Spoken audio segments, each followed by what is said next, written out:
أعوذ بكلمات الله التامات من شر ما خلق. Aku berlindung dengan kalimat-kalimat Allah yang sempurna daripada kejahatan apa yang Dia ciptakan. Hi guys, Assalamualaikum, welcome back to my channel. Kepada yang baru dan channel aku, terima kasih sudah singgah ke channel aku. Kepada subscriber aku, terima kasih sudah menonton video aku lagi dan lagi. Seperti biasa, aku nak minta maaf sebab aku dah lama sangat tak buat video. And macam sebelum ni aku pernah cakap lah, aku bukan full time content creator. So aku memang ada masa aku buat, tak ada masa aku tak buat lah. So kalau yang tunggu-tunggu tu, aku minta maaf sangat-sangat buat korang menanti-nanti video aku. Tapi apa-apa pun terima kasih sebab sentiasa support aku, okay? Darkness, my old friend, I've come to talk with you again. Untuk hari ni, aku akan share satu pengalaman yang ada beberapa orang share kat aku. Dia lebih kurang, so aku combinekan, campur dengan pengalaman aku jika sempat. So, kisah yang aku nak ceritakan ni ialah pengalaman berkaitan dengan mimpi dan nyata. Okey, biasanya kalau kita mimpi ni, ada mimpi yang menunjukkan petanda tau. Ada mimpi yang sekadar mainan tidur, mainan syaitan nak mengganggu kita, nak mengacau kita dalam mimpi kan. So yang ini aku nak cerita pengalaman yang diceritakan oleh salah seorang daripada Instagram followers aku. So dia ceritakan aku satu pengalaman dia ni untuk kongsikan kepada korang semua berkaitan dengan mimpi dengan alam nyata. Untuk memudahkan korang faham, nama dia aku gelarkan Lin ya. Itu bukan nama sebenar dia sebab dia tak bagi mention nama sebenarnya. So aku just letak Lin sahaja. So Lin ni dia bekerja dekat bahagian site tau. Kiranya aku tak tahulah dia kontraktor ke engineer ke apa ke, tapi memang dia selalu pergi site. Benda ni berlaku lepas dia pergi kat satu site yang di mana tempat tu dulu adalah kawasan hutan yang sangat-sangat tebal dan kira macam ditroka lah, macam dah jadi lapang. Dia adalah staff pertama yang sampai kat tempat tu untuk tengok tanah apa semua. So cerita dia bermula betul-betul lepas kejadian dia pergi ke tempat itu. Pada hari dia pergi ke site tu, dia tak berapa sihat tau. Lepas tu bila dia sampai, turun daripada kereta, selang 3 langkah daripada kereta macam tu, dia kata dia macam berasa terlanggar sesuatu yang macam rasa macam keras tapi tak nampak objek apa. Waktu tu memang dia terasa macam sampaikan badan dia macam bergerak macam tu lah. Sebab dia rasa memang ada objek yang dilanggar tapi tak nampak pun objek apakah yang dilanggar tu kan. Dia kata itulah detik pertama yang membuatkan dia rasa mungkin disebabkan benda tu lah, macam ada kena-mengena lah dengan benda-benda yang macam ni kan. Dia dah macam tak best tau. Dia rasa macam apa benda ya tadi tu, angin kuat ke? Tak mungkin lah. Dia macam berfikir-fikir sendirian. Sehingga lepas dia dah buat kerja dia apa semua, dia pun balik office. Masa dia balik office tu, tiba-tiba hidung dia berdarah tau. Dia macam tiba-tiba sangat sebab dia tak pernah lalui benda tu. Itu adalah kali pertama terjadi dekat dia. Lin ni macam pening lah. Dia macam kenapa ni? Macam mungkin disebabkan darah tu keluar kat hidung dia, membuatkan dia rasa pening. Macam tu kan setengah orang kan macam tu kan. Macam bila kita tak ada apa, bila kita nampak luka kita tak rasa pun pedih. Tapi bila kita nampak luka kita ke tu, baru kita tiba-tiba auto pedih kan. Selalu kebanyakan macam tu. So Lin ni macam bila dia dah nampak darah daripada hidung dia menitik tu, dia rasa pening. Lepas tu dia nak rehat. Okay, on the way dia nak balik ke rumah dia tu, dia rasa macam ada orang mengekori dia tau. Kita kan dapat rasa kan pergerakan seseorang yang mendekati kita kan. Dia dapat rasakan, tapi dia macam benda tu macam laju. Maksudnya dia tak sempat capture lah benda apa yang mendatangi dia tu. Dia pun masuk kereta. On the way dia nak bawa kereta tu keluar daripada palang tempat parking yang dia parking kat tempat kerja dia tu. Masa tu dia nampak ada seorang pakcik tua tolak troli lalu depan dia. Lepas tu pandang dia macam tu, tiba-tiba macam mengangguk-mengangguk macam tu. So dia macam tak pernah nampak pun pakcik ni. Tapi dia abaikan sahaja sehingga kan dia balik ke rumah. Lin ni dia duduk rumah sewa. Dekat rumah sewa dia ada seorang housemate.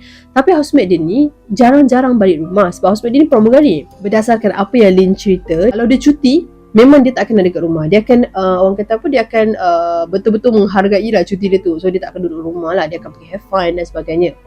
Hari yang dia balik daripada kejadian yang berlaku tadi yang aku cerita tu, dia sampai rumah tu, dia tengok kawan dia tengah makan betul-betul kat meja tu.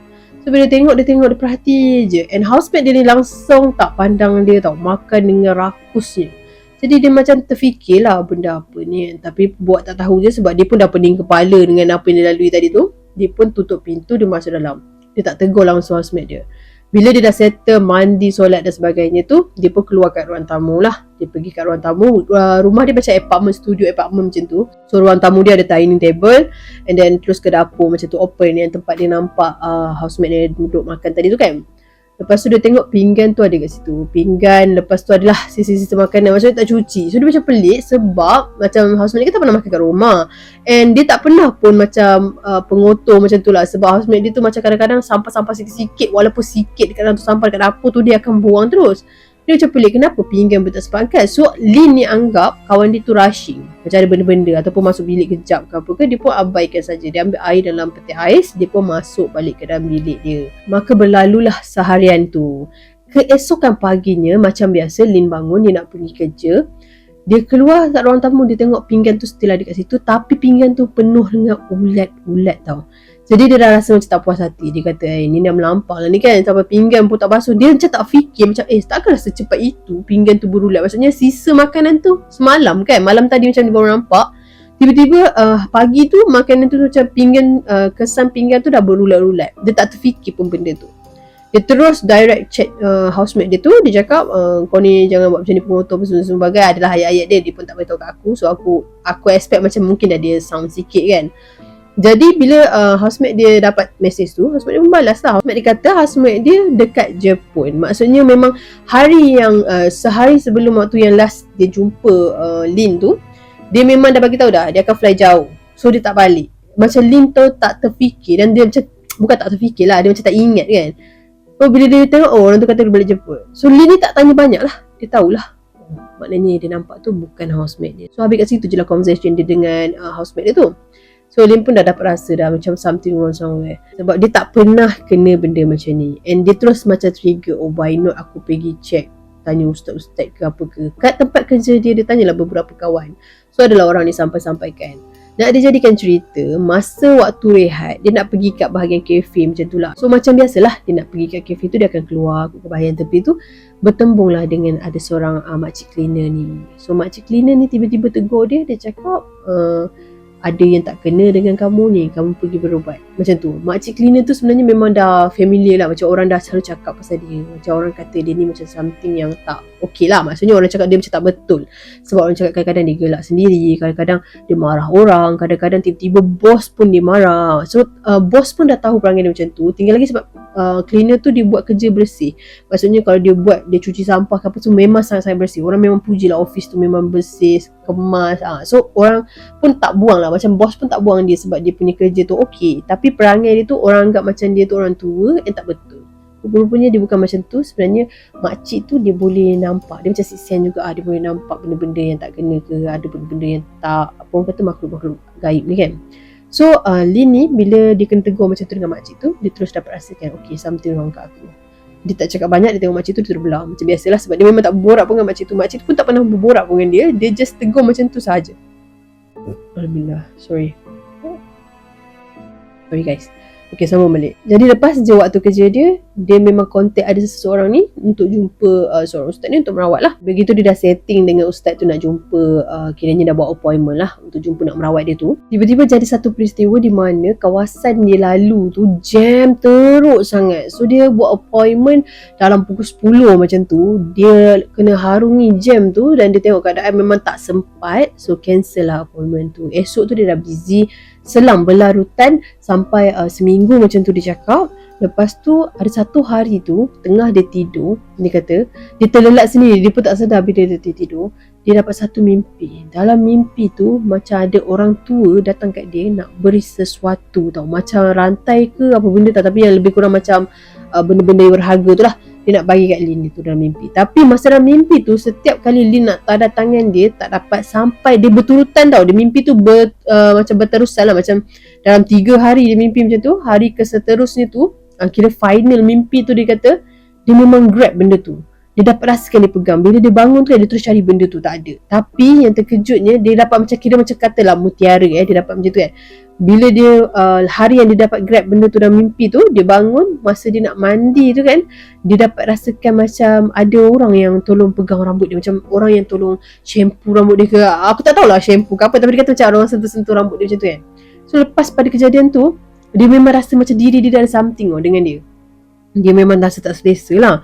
Bila dia masuk kereta kan, macam contoh dia buka pintu kereta kan, bila dia nak tutup, macam bunyi tu berganda. Maksudnya macam ada yang ajuk bunyi tu. Sebenarnya bukan ada ajuk, macam mungkin ada benda yang mengikuti dia sekali tutup pintu ke, aku tak tahu benda tu. Tapi kisah saja dia cerita macam itulah, ada bunyi yang berganda. Setiap apa yang dia buat mesti ada benda yang berganda berlaku dan dia dengar benda tu. Jadi hari ke hari, macam lepas pada peristiwa dia mimpi tu, dia kata dia dapat macam benda-benda yang petanda-petanda macam tu lah. Lepas tu hidung dia start sensitif. Dia macam dah start bau-bau yang tak best, bau-bau busuk. Bila maghrib je ada bau yang tak kena.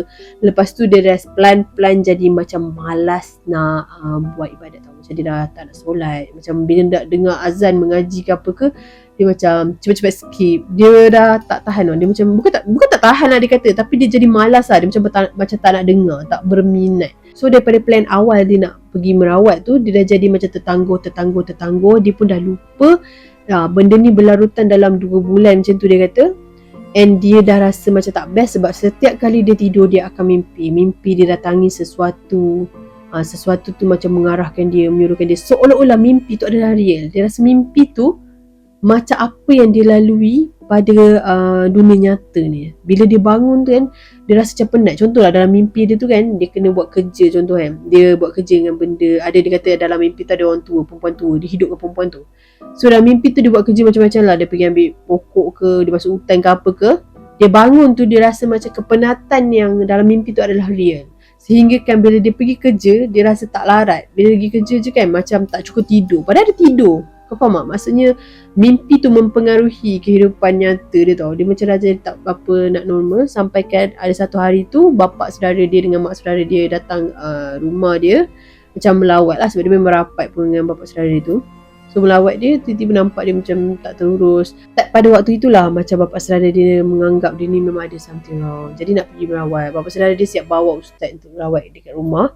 Kebetulan masa tu housemate dia ada. So housemate dia tengoklah keadaan dia sekali. So housemate dia pun cakap lah dia dah lama macam jarang jumpa. Macam waktu dia orang selalu clash. Macam bila dia balik pada fly, si Lin ni tak ada kat rumah. Bila Lin balik, perempuan tu tak ada kat rumah, housemate dia tak ada kat rumah. So diorang ni macam tak berapa tengok each other lah. Jadi hari yang waktu nak berubat tu, kawan dia kan balik kan. Kawan dia tengok dia tengah tu nak merubat macam tu. Jadi benda ni dia kena ada perantaraan tau. Kebetulan ustaz tu nampak kawan dia tu, ustaz dia kata kawan dia punya badan ni boleh masuk untuk tumpang sebentar. Jadi waktu tu lah merawat, benda tu masuk kat kawan dia tu. Dia cakap apa yang berlaku, apa yang dia nak daripada Lin ni. Rupanya masa Lin pergi kat tempat dia tu, masa tu keadaan benda tu, ni cerita apa yang dia cerita tau. So aku tak tahu kesahihan dia, aku just cerita apa yang dia sampaikan je. Dia kata masa ustaz tu tanya kat benda tu kenapa dia masuk mengganggu dalam tubuh Lin ni, dia cakap masa first time, dia tak cakap lah masa first time, dia tak cakap macam tu tau. Rasanya adalah bahasa dia. Dia bagi tahu kenapa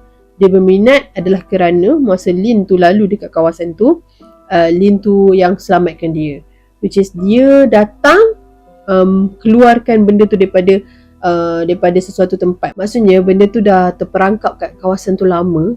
Kedatangan Lin ni yang membuatkan dia dibebaskan. Jadi bila dia dibebaskan oleh kerana kira macam asbab lah Lin tu datang kat situ, dia tertarik dengan Lin ni. Jadi dia akan ikut dekat dengan Lin, dia nak mendampingi Lin, dia nak berkawan lah lebih kurang macam tu. So ustaz tu rawat dia, buang benda tu. Lepas tu adalah macam dia cerita bila dia dah macam normal. Dia tanya kenapa masa dia tidur, dia mimpi, and then dia bangun dia rasa macam penat. So ustaz tu cakap ada satu ayat lah, dia cakap dia tak ingat dah benda apa. Tapi apa yang dia lalui tu adalah macam separa sedar tau. Maksudnya macam bukanlah roh tau. Aku tak tahu nak jelaskan benda ni macam mana sebab aku bukan dengar direct daripada ustaz tu. And yang Lin ni pun dia cerita kat aku pun sekadar cerita sahaja. Dia tak bagi tahu terperinci apa maksud yang dia alami lah maksudnya. Cuma ustaz tu kata benda tu memang nyata. Maksudnya benda tu ada. Bukan Lin sahaja yang lalui benda tu. Ada beberapa orang yang terkena benda macam tu. Ada juga yang kalau macam orang yang setengah tu dia duduk diam macam tu, kita tengok dia tidur, rupanya dia dah climb tau. Dia dah pergi macam, ada pernah dengar tak? Tapi benda-benda macam ni selalunya berlaku dekat kalau macam yang pergi. Adakah orang kata dia jasad dekat sini tapi dia semayang kat Mekah. Contoh, ada, tapi tu tahap itu mungkin macam dah wali-wali kan. Itu yang memang dah alim ulama kan, bukan orang biasa. Tapi macam Lin lalui ni, sesuatu yang macam dalam mimpi tu pun benda tu mempengaruhi dalam mimpi tau. Dia mengganggu dan mengacau dalam mimpi. Mungkin macam tu kot. Aku tak tahu, minta maaf kalau aku salah sebab aku bukan tahu bab-bab macam ni. Cuma aku sampaikan ni apa yang Lin lalui lah. So based on apa cerita Lin ni sampaikan, dia cakap dia kadang-kadang bila benda ni berlaku, kita sedar tak sedar tau, kita rasa macam oh itu mimpi, tak apa abaikan. Kadang-kadang mimpi tu adalah nyata, dan mungkin apa yang Lin nak sampaikan kat aku ni, yang dia nak ceritakan ni, mungkin kalau macam korang yang dengar macam yang tak pernah lalui, mungkin korang akan rasa macam ada time korang mimpi benda tu mengarut-ngarut sangat, tapi korang abaikan, korang rasa macam oh mimpi kan mainan tidur. Sometimes benda-benda yang kita lalui tu ada berunsurkan petanda tau, macam dia nak bagi tanda. Macam kan ada juga orang macam dia dapat petanda, macam dia dah tahu dah dapat mimpi, ada dia dengar orang ni nak pergi, tiba-tiba tak selang beberapa hari tu orang tu pergi. Maksudnya dia dah dapat petanda tu, tapi kita tak notice benda tu. Yelah, sebab kita kan dalam dunia kita ni, macam mana kita nak percaya sesuatu yang kita mimpi ataupun kita lalui ataupun kita terdetik dan kita rasa benda tak akan berlaku, sebab kita bukan manusia, bukan menentukan masa depan, manusia bukan menentukan benda yang akan berlaku kan. So kita akan abaikan lah. Kadang-kadang benda tu datang sebagai petanda, tapi benda ni kita tak boleh ikut sangat. Takut salah tafsirannya, takut kita salah kefahaman kita lah. Maksudnya kita janganlah ambil macam apa yang aku cerita ni, apa pengalaman dia lalui ni, janganlah lepas ni korang rasa macam oh lepas mimpi ni aku nak notice lah, oh mana tahu lepas ni betul-betul jadi. Tak, benda tu dah macam mengarut lah kan. Tak boleh lah kita percaya benda macam tu, sebabnya setiap yang berlaku tu sudah ditakdirkan dan ditentukan oleh Allah SWT. Bukan kita yang tentukan. Cuma nak bagi tahu kan, ada segelintir orang dia dapat macam tu. Tapi walau bagaimanapun kita manusia biasa, memang kita tak akan notice pun benda tu. So cuma apa yang kita boleh buat kalau kita mimpi sesuatu yang tak berapa biasa, ataupun sebaliknya, berhati-hati je lah. Maksudnya kita dah tahu, contoh kita mimpi kita mati, tapi selalunya mimpi ni dia tak bagi direct. Kita mimpi kita mati bukan petanda kita mati, tak. Dia petanda tu lain tau, dia datangkan lain. Tapi maksudnya nak ceritakan bila kita mimpi macam tu, mungkin itu untuk nak bagi kita sedar, oh selama ini aku baru menyerah, aku mimpi aku mati, nak pula aku mimpi aku masuk neraka teruknya. So mungkin Allah nak bagi detik hati kita supaya kita macam lepas ni kita dah dapat mimpi, kita macam berubah, bertaubat macam tu kan.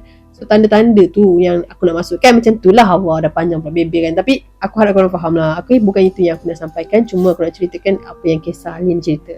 So berbalik pada pengalaman aku sendiri, aku ni bukan kisah pasal petanda macam tu ke apa, tapi berkaitan dengan mimpi lah betul. Sorry. Okay. Beberapa bulan lepas, okay, macam benda ni baru lagi berlaku, tapi tak heavy sangat, so aku rasa aku boleh share lah. Aku diganggu dengan mimpi tau. Aku kerap mimpi benda yang sama dalam banyak-banyak mimpi. Maksudnya macam dalam satu hari tu aku mimpi, lepas tu aku bangun, aku pergi toilet, and then aku sambung balik tidur kan, contoh kan. Aku akan dapat satu mimpi ni, kiranya esok tu pun sama juga. Aku mimpi benda lain dulu, tiba-tiba akan selit juga mimpi yang sama. So mimpi yang sama ni dia datang hari-hari. Walaupun aku mimpi yang lain, dia akan datang selit sikit. Kiranya berterusan macam dalam mula-mula aku check dulu lah 3 hari tu, aku cakap kenapa mimpi yang sama kan, mesti ada juga terselit mimpi tu. Aku mula-mula macam aku biar-biar dulu, rupanya berlarutan. Mimpi dia berunsur macam mana tau. Aku mimpi macam ada someone ni tau, dia pakai betul-betul macam pakaian tradisional kita. Dia datang kat kawasan perumahan aku, dia tanam something tau dekat bahagian pokok pisang belah belakang, macam tu lah lebih kurang. So mimpi tu datang hari-hari, dan ada terselit macam lepas aku dah mimpi macam tu, ada gangguan lah. Macam ada satu jemaah ni, dia datang tinggi sangat, mata merah, dia datang betul-betul dekat kawasan bilik aku. Lepas tu dia hilang macam tu je.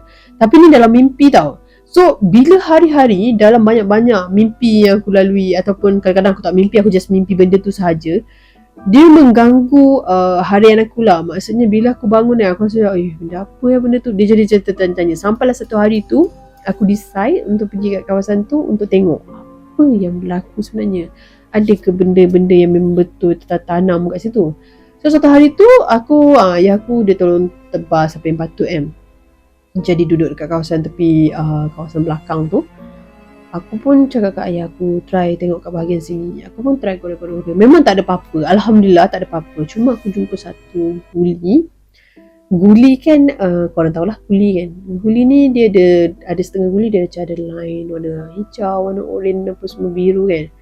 Tapi guli tu dia ada benda kat dalam dia. Dia macam ada satu rupa kecil, macam anak cicak lebih kurang macam tu, kecil kat dalam tu. Dia macam duduk diam. So aku cakap kat ayah aku, tapi ayah aku macam tak nampak kan benda tu. Jadi aku anggap macam benda tu nothing lah. Mungkin macam benda tu kebetulan je ada. So aku pun anggap macam mungkin tak ada apa-apa. Tapi disebabkan kedatangan mimpi sebegitu, aku rasa macam tak sihat tau. Aku macam aku rasa tak sihat. And then bila aku nak tidur tu, aku rasa macam ada benda pandang aku nampak benda jemaah yang macam hitam, macam seperti bayang tu yang gelap, hitam berupa seperti raksasa. Dia bukanlah directly macam raksasa, dia macam ada kuku macam tu kan. Dia macam bila dia tengah duduk macam tu, tiba-tiba daripada bawah tu dia bangun tinggi macam tu kan. So menakutkan lah bagi aku kan. Jadi gangguan-gangguan sebegitu yang berlaku, aku macam tertanya juga itu benda apa. Tapi Alhamdulillah lepas pada kejadian tu pun ada kawan-kawan macam doakan apa semua kan. Ada kan sis kesayangan aku pun doakan aku. So aku macam bersyukur aku okey lepas pada kejadian tu. Jadi mungkin mimpi tu beri petanda, atau mungkin aku tak jumpa benda apa yang aku nak cari kan. Tapi adalah unsur-unsur yang dia nak bagi tahu kan, macam ada tak kena. Tapi lepas pada tu macam aku sendiri pun aku kena macam lebih lah, macam pas aku solat tu kena mengaji. Tak banyak pun kena mengaji lah sikit kan, untuk mengelak daripada benda-benda tu berlaku. Lepas tu aku dulu pernah juga tahu masa zaman aku bukan betul-betul solat. Maksudnya aku just solat kejap, tak solat kejap kan. Masa dulu tu aku pernah lah dapat satu mimpi ni. Dalam mimpi tu kawan aku sendiri datang kat aku. Dia macam tiba-tiba dia datang laju kat aku kan. Dia macam toreh muka aku tau. So mimpi tu macam scary-nya ya mimpi tu kan. So aku tak fikir pun ada benda-benda ke apa kan. Lepas tu selang lama lepas ada kejadian tu, tak lama jugalah, macam 3-4 hari macam tu lah. Pada kejadian tu kan, aku dapat kabar berita yang kawan aku mimpi tu dia tak sihat. Kau nampak tak, mimpi tu macam tak ada kena-mengena pun. Dia datang kat aku, dia buat jahat tau. Maksudnya dia macam dia toreh muka aku macam tu. Tu aku dapat berita dia tak sihat. Memang tak sihat sangat lah, sampai masuk ICU kan, sebabkan penyakit, ada beberapa penyakit ni. So macam itu petanda. Macam yelah, aku tak pernah tengok gambar dia, aku tak teringatkan dia pun. Tiba-tiba aku mimpi dia datang macam tu sahaja. Rupanya memberi petanda dia tak sihat. Tapi taklah semua orang dapat mimpi macam tu. Mungkin petanda-petanda berbeza. Tapi nak ceritakan, kadang-kadang kita dapat mimpi tu, kita anggap macam apa yang nak berlaku, dia nak buat jahat kat aku ke? Faham tak kan? Kalau macam korang kan, kalau macam kita fikir secara logik pun, dia datang kat aku, dia toreh muka aku dengan pisau. So basically kita tafsiran kita, dia ada, aku nak berhati-hati dengan dia, mungkin dia buat tak kena dengan aku. Rupanya tak ada kena-mengena langsung. Rupanya nak bagi tahu yang dia tak sihat. Dia hanya datang sekejap dalam mimpi kita. Sebab tu kalau kita tak faham sesuatu tu, kita tak boleh simply tafsir mimpi tu. Macam kita tanya orang-orang yang tak berarif, pasal pun dia tak belajar betul bab ni ke, dia tak tahu. Macam sebab mimpi ni dia berbeza. Dia bukan mimpi yang dekat-dekat. Maksudnya kau mimpi orang tu meninggal, nanti petanda orang tu nak meninggal, ataupun petanda orang tu panjang umur kan. Selalu kan dia macam terbalik kan. Memang macam tu pun. Kita tak boleh pegang betul pada mimpi tu. Sebab nama permainan tidur kan. Sebab tu aku cakap jangan ambil serius. Sebab ada yang memberi petanda, ada yang memang kau mimpi lah hardcore macam mana pun, itu hanya mimpi je. Kau tak payah nak berdiri je sangat tafsir, sebab dia memang mimpi sahaja. Begitu. Dan ada juga satu mimpi yang berlaku dekat kenalan aku ni, kawan aku lah, tapi tak rapat mana. Tapi dia pernah ceritakan kisah ni dekat aku. Dia kata cerita ni memang sangat-sangat tragedi, sebabnya dia abaikan mimpi dia tu. Dia cerita lah, family dia ni macam selalu kena buatan tau. Tapi semuanya smooth, tak nampak macam kena buatan. Contoh dia macam bapak dia sakit, bapak dia tiba-tiba lumpuh. Before bapak dia lumpuh, bapak dia jatuh. So nampak tak terkait. Jadi family dia macam anggap bapak dia lumpuh sebab before tu dia jatuh. Lepas tu mak dia pula sakit. Mak dia tak dengar. Mak dia macam pendengaran mak dia tak berapa clear. Memang macam banyak lah, macam mula-mula tu okey lepas tu tak dengar. So macam benda tu macam normal je kalau itu penyakit, sebab mak dia ni jenis suka dengar earphone. Mak dia ni suka dengar benda, yelah pakai benda tu kan, dengar. Lepas tu mak dia suka pasang radio, kadang-kadang mak dia direct letak kat telinga. Jadi family dia anggap macam mak dia tu tak dengar disebabkan apa yang aktiviti mak dia tu buat yang membuatkan mak dia kena macam tu. Kakak dia jenis macam meroyan tau, macam cepat marah. Macam bila ada apa-apa hal, ada nak mengamuk je, baran tak tentu pasal apa semua. Diorang tak rasa benda tu adalah gangguan daripada benda-benda halus ni. Diorang anggap macam memang pun sebab dulu kakak aku ni lahir pada tarikh-tarikh sekian-sekian, memang sangat cepat baran. Memang sebelum ni pun dia kuat marah. Memang dia kuat marah, tapi baran dengan macam kena rasuk ni berbeza tau. Tapi keluarga dia macam abaikan. Sehingga kan satu hari tu kawan aku ni sendiri, dia dapat mimpi di mana waktu dalam mimpi tu dia kata dia nampak sendiri ada seorang ustaz, memang pakai betul-betul macam ustaz lah, pakai jubah, siap-siap pakai serban sekali kot, pergi kat rumah dia dalam mimpi tu, beri salam, bagi sayur, bagi ikan apa semua. Lepas tu masa nak balik tu memang dia nampak macam ustaz tu pergi bawah rumah dia. Macam rumah dia rumah kampung, pergi bawah rumah dia. Dalam mimpi tu betul-betul dia mimpi macam tu. Dia macam pelik kenapa. Tapi petanda tu dia anggap macam ustaz tu datang rumah dia tu sebab ustaz tu memang selalu datang rumah dia, macam selalu bantu. Memang ustaz tu selalu bagi kat rumah dia pun, macam tak silap aku ustaz tu suka kat mak dia kot, macam tu lebih kurang. Macam ada kisah-kisah dulu lah dia cakap. So ustaz tu datang kat rumah dia selalu macam bagi makanan, bagi ikan, bagi sayur, macam bagi kadang-kadang bagi lauk apa semua. Ustaz tu bujang. Lepas tu dia selalu kerap mimpi ustaz tu, and bila dia cerita kat family dia macam duk buat lawak, macam konon-kononnya nak kenenkan dia jodoh dengan ustaz tu. Sebenarnya mimpi tu macam berkias tau. Macam kita pun kalau kita mimpi macam tu, kita tak rasa pun benda tu yang apa benda kan. Tapi bila diorang ni masa dah berubat baru tahu. Kiranya macam mana kawan aku ni boleh pergi berubat tu, sebabnya lepas dia dah kena mimpi macam tu, dia bercerita lah dekat someone ni. Macam bukanlah boyfriend dia, macam kawan lelaki dia ni. So kawan lelaki dia ni macam pandai ke apa macam ni. So saya cakap pergi try berubat. So nak jadikan ceritanya, memang yelah Allah dah gerakkan dia untuk tahu kena dengan orang ni, dapat petanda sekian-sekian. Macam Allah dah pemudahkan urusan dia tu untuk dapat jalan yang sebenar apa yang berlaku kat keluarga dia tu kan. So dia pergi dengan kawan lelaki dia tu, jumpa dengan orang yang nak berubat ni, dia tanya-tanya, lepas tu dia kata nak pergi rumah kawan aku ni. Jadi ustaz tu pergi, ustaz yang kenalan dia lah, bawa pergi rumah dia, jumpa semua. Dia terus macam terkejut sangat-sangat sebab rupanya rumah dia tu dah bersarang lah benda tu. Nak ceritakan mak dia tak dengar disebabkan benda tu dah tekup telinga dia, kuku tajam. Kiranya ustaz tu nampak jemaah tu, ustaz tu pun jenis yang boleh nampak juga, dah cocok ke dalam telinga mak dia tu. Betul-betul macam tu duduk kat atas tu. Betul-betul duduk bercangkung atas mak dia, tutup telinga. So mak dia memang tak dengar. Yang bapak dia pula kan lumpuh kan. Kata konon-konon lumpuh lah. Pergi kat hospital doktor cakap lumpuh lah. Dah berkayut kat kaki dia macam tu. So yang dibuat kat tak sedar tu sebab kat belakang ni ada benda dah bertindih. Macam bertindih. Lepas tu yang kakak dia pun ada benda juga yang ada dekat kakak dia tu, yang membuat kakak dia selalu kena rasuk. Sebab kakak dia ni macam, walaupun kakak dia garang apa semua, kakak dia masih solat dan mengaji. Tapi disebabkan gangguan tu yang membuatkan dia bercampur. Dia nak lawan tapi benda tu menghasut dia. Macam benda tu lagi merasuk dia, membuatkan dia jadi macam tak betul, macam kena histeria macam tu. Sometimes kakak dia marah-marah sampai tahap macam kena histeria, macam dah paling-paling marah apa semua, sampai keluar suara lain. Rupanya benda tu yang dah ada dekat diri dia. Jadi bila ustaz tu datang, panggil beberapa orang juga, mungkin satu tempat kerja macam mana entah. Ustaz tu bawa geng lah, maksudnya bawa tim dia untuk merawat rumah tu. Makan sehari lebih untuk pulihkan rumah tu sahaja. Rupanya dah bersarang disebabkan kononnya yang kata ada seorang ustaz yang selalu datang rumah dia bagi macam-macam suka mak dia tu kan. Dia tu yang hantar. Bukan sekadar dia tanam, bukan sekadar dia letak, dia ikat kat kawasan rumah tu saja, dia juga bagi melalui makanan-makanan yang telah diorang makan, ambil semua tu. So kawan aku ni sangat-sangat terkejut sebab dia lalui hari-hari dia tu, yang selama hari ni dia kerap mimpi tu. Rupanya bagi dia macam baru tahu, itu petanda rupanya. Kenapa aku tak buat daripada awal, kenapa aku tak sedar benda ni.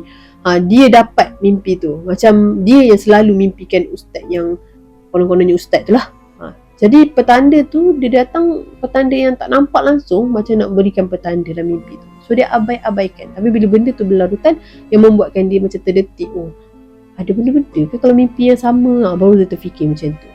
So itulah dia, apa yang di antara alam nyata dengan alam mimpi yang berlaku ni, sikit sebanyak pengalaman daripada aku, daripada kawan aku, daripada someone yang share tadi tu pun dekat yang aku nak kongsikan kat korang. Tapi macam aku cakap lah, jangan ambil serius. Macam video sebelum ni pun aku dah cerita kan, jangan ambil serius sebab setiap yang kita lalui tu berbeza. Setiap ujian yang kita dapat pun berbeza. Jadi kita tak boleh ambil serius. Ni sekadar perkongsian untuk kalau korang tak pernah dengar cerita macam tu, ni aku sharekan korang lah. Maksudnya ada yang macam tu. Tapi bukan bererti suruh korang percaya ataupun turut, maknanya lepas ni kalau aku mimpi macam ni aku kena baca. Jangan, sebab mimpi ni mainan tidur. Cuma ada yang berunsurkan macam betul-betul berlaku. Maksudnya ada yang Allah gerakkan kita untuk do something. Maksudnya Allah bantu kita. Tapi dia bagi dalam mimpi. Dia bagi macam biar kita fikir macam mana kita nak buat. So dia datangkan daripada mimpi-mimpi. Tapi bukan semuanya sebegitu. So waktu aku cakap jangan percaya sepenuhnya, sebab ada yang kena betul, ada yang tak kena betul. Dan benda ni pun kita tak boleh terlalu taksub. Nanti jadi lain. So itulah dia perkongsian aku untuk hari ni. Agak sedikit panjang dan agak sedikit boring, minta maaf. Sebab aku dah simpan cerita ni lama. Kawan tu pun dah tanya bila nak share. So aku share kat korang lah kisah ni.